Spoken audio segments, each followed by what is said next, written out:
ರೈತರ ನೋವು ಕಳೆದ ಸುಮಾರು 450-470 ದಿನಗಳಿಂದ ನಿರಂತರವಾಗಿ ಅಲ್ಲಿಯ ರೈತರು ಏನು ಪ್ರತಿಭಟನೆ ಮಾಡ್ತಾ ಇದ್ದಾರೆ.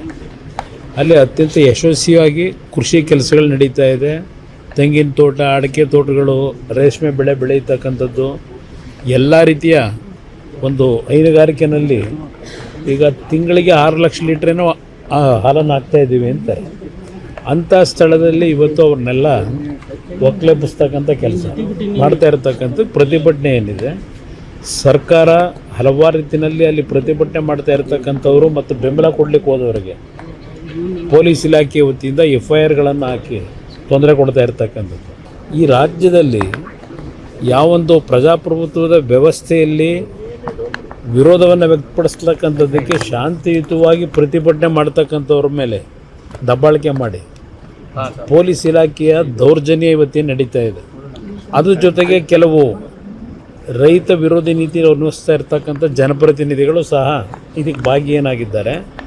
ಬಹುಶಃ ಯಾವುದೇ ಆದಿಸೂಚಿಯನ್ನು ಹೊರಡಿಸಿದ್ರು ಅಲ್ಲಿ ರೈತರು ಅದಕ್ಕೆ ಒಪ್ಪಿಗೆ ಕೊಟ್ಟಿಲ್ಲ. ರೈತರಿಂದ ಯಾವುದೇ ರೀತಿಯ ಒಂದು ಮೀಟಿಂಗ್ಗಳು ಮಾಡದೆ ಸುಮಾರು 3,500 ರೈತರು ಕುಟುಂಬಗಳೇನಿದ್ದಾವೆ ಎಲ್ಲರಲ್ಲಿ 80% ವಿರೋಧ ಇದೆ. ಅಂಥ ಪರಿಸ್ಥಿತಿನಲ್ಲಿ ಇವತ್ತು ಸರ್ಕಾರ ಒಂದು ರೀತಿ ದಬ್ಬಾಳಿಕೆ ಮುಖಾಂತರ ನಾವು ಮಾಡಿದ್ದೇ ತೀರ್ಮಾನ ಅಂತಕ್ಕಂಥ ರೀತಿಯಲ್ಲಿ ಹೊರಟಿದ್ದಾರೆ. 5 ಟೌನ್ಶಿಪ್ಗಳನ್ನು ಮಾಡಬೇಕು ಅಂತಕ್ಕಂಥದ್ದು ಮಾಡಲಿಕ್ಕೆ ಹೊರಟಾಗ ಇದೇ ಕಾಂಗ್ರೆಸ್ಸು ವಿರೋಧ ಮಾಡಿದ್ರು. ಸತ್ಯಶೋಧನಾ ಸಮಿತಿ ಅಂತ ಮಾಡಿ ಅವತ್ತು ವಿರೋಧ ವ್ಯಕ್ತಪಡಿಸಿದಂಥದ್ದೇನಿದೆ ಅದರ ಹಿನ್ನೆಲೆ ಮತ್ತು ಅಲ್ಲಿಯ ಜನತೆಯ ಭಾವನೆಗಳಿಗೆ ಸ್ಪಂದಿಸಿ ಆ ಒಂದು ಯೋಜನೆ ಮಾಡ್ತಕ್ಕಂಥದ್ದನ್ನು ಸ್ಥಗಿತಗೊಳಿಸಿದ್ರು.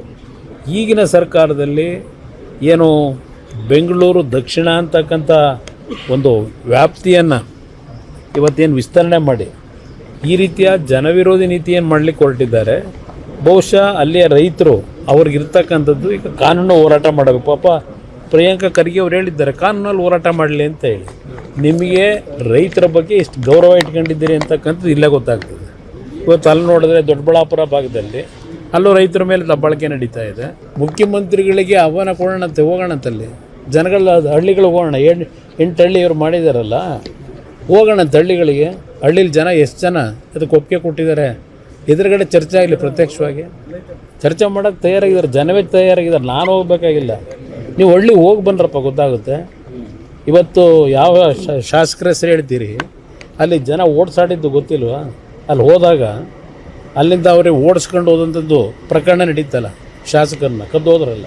ಯಾವುದೇ ಒಂದು ಯೋಜನೆ ನೀವು ತರೋದಾದರೆ ರೈತರುಗಳನ್ನು ಕನ್ವಿನ್ಸ್ ಮಾಡಬೇಕು. ನೀವು ರೈತರ ಮೇಲೆ ದಬ್ಬಾಳಿಕೆ ಮಾಡಿ ಅದನ್ನು ನಾವು ಮಾಡ್ತೀವಿ ಅಂತಕ್ಕಂಥದ್ದು ಇದೆಯಲ್ಲ, ಅದು ಎಲ್ಲ ಒಂದು ಕಡೆ ನೆಗೆಟಿವ್ ಹೊಡಿತದೆ ಅಂತಕ್ಕಂಥದ್ದು ಕಾಯ್ದು ನೋಡ್ರಿ. ನಾವು ಕಾನೂನು ಹೋರಾಟಕ್ಕೆ ನಾನೇ ಬೆಂಬಲ ಕೊಡ್ತೀನಿ, ಹೇಳಿದ್ದೀನಿ ಈಗಾಗಲೇ. ರೈತರಿಗೆ ಕಾನೂನು ವ್ಯಾಪ್ತಿನಲ್ಲಿ ನಾವೇನು ಹೋರಾಟ ಮಾಡಬೇಕಾಗುತ್ತೆ ಅದು ನನ್ನ ಬೆಂಬಲ ಇದೆ ಅಂತಕ್ಕಂಥ ಹೇಳಿ.